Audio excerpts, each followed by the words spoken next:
Wanza, sensing the shift in the atmosphere, raised an eyebrow at Kamau's unexpected boldness. "You have a way about you, don't you?" she remarked, her voice light and inviting, drawing him further into her world. Kamau chuckled, the sound spilling from him like sunlight breaking through the clouds. "Well, I do aim to impress," he replied, his heart racing with exhilaration, the sting of rejection fading momentarily. The connection between them sparked in that instant, a shared understanding blossoming between two souls trapped in the expectations of their worlds. Kamau leaned slightly closer, feeling a warmth he hadn't sensed in what felt like ages. "I've been watching you read, and I must say, you have.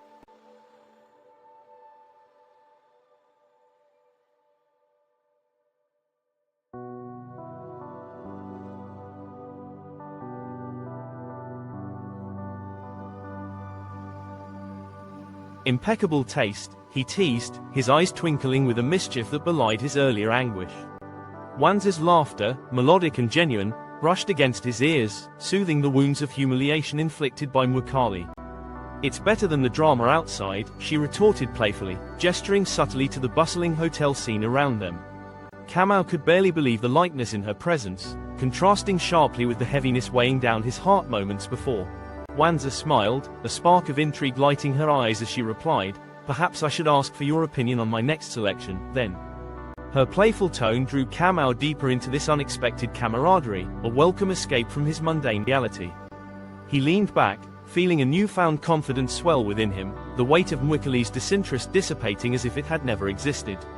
"I'd be honored to offer my thoughts," he responded eagerly, the moment feeling charged with unspoken possibilities.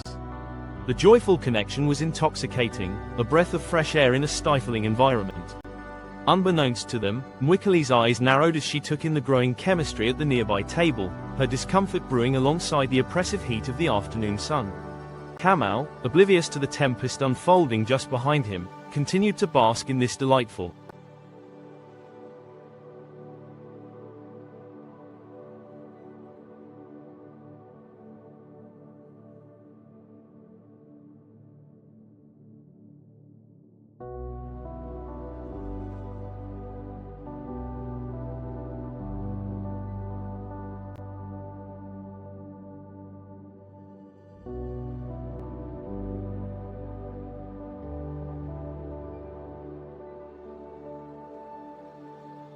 exchange with Wanza. He realized, however fleeting, that sometimes the paths of life can veer dramatically, leading to unexpected places that offer solace and joy amidst the chaos.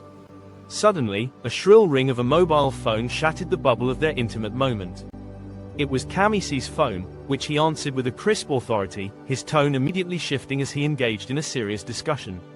Kamau instinctively turned slightly, aware of the familiar tension retreating to the background but still lingering like smoke from an unextinguished fire. "Always the duty calls," Wanza said softly, her smile fading as she caught a glimpse of Mwikali's shadow creeping into her periphery.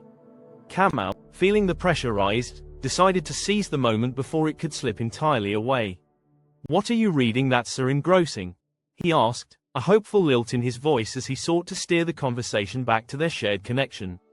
Wanza brightened, lifting the book to reveal a title that sparkled with adventure.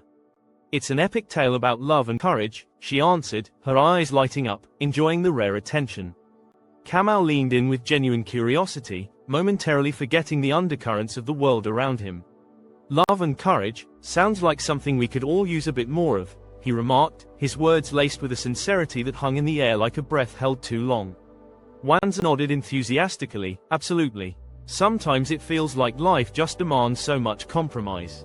She paused here, scanning his face, sensing the resonance of her thoughts within him. Kamau reflected on her words, on his own life, entangled in expectations, and perhaps even regret. "It does, doesn't it? But what if we dared to take a stand?" The question lingered, charged with the weight of the unspoken promises between them. Wanza, sensing the significance of his challenge, held his gaze for a heartbeat longer, both of them teetering on the edge of something profound. The world outside remained tumultuous, yet in this moment, they had created a sanctuary, a tiny bubble where dreams could thrive unencumbered. They shared a silent understanding, a promise that somewhere within their intertwined paths, amidst tasting the bitter and the sweet, lay a story waiting to unfold.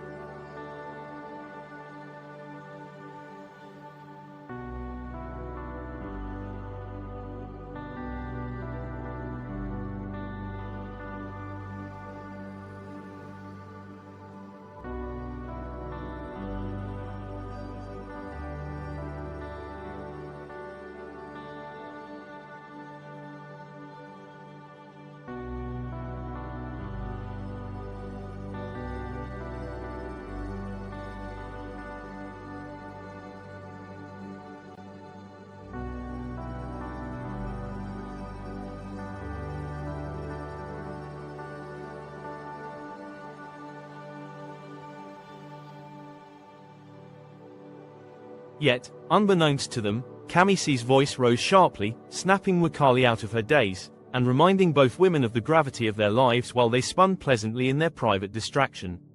Mwikali felt her heart race as she leaned closer to Khamisi, forcing a nonchalant expression. "What are they talking about over there?" she inquired, her voice steady but taut with anxiety.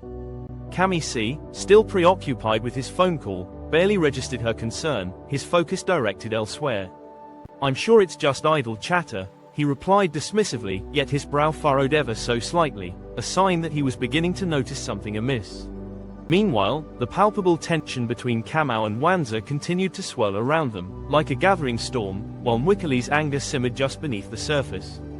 Each innocent laugh from Wanza sliced through her composure, raising questions that made her skin prickle.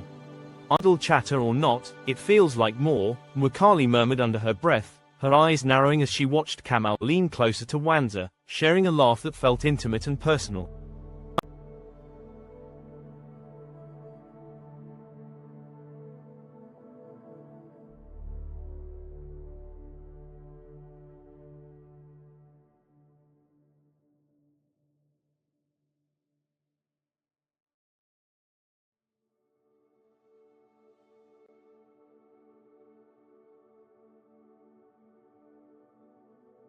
A heat surged within her, anger mingling with jealousy as the scene before her unfolded like a cruel twist of fate.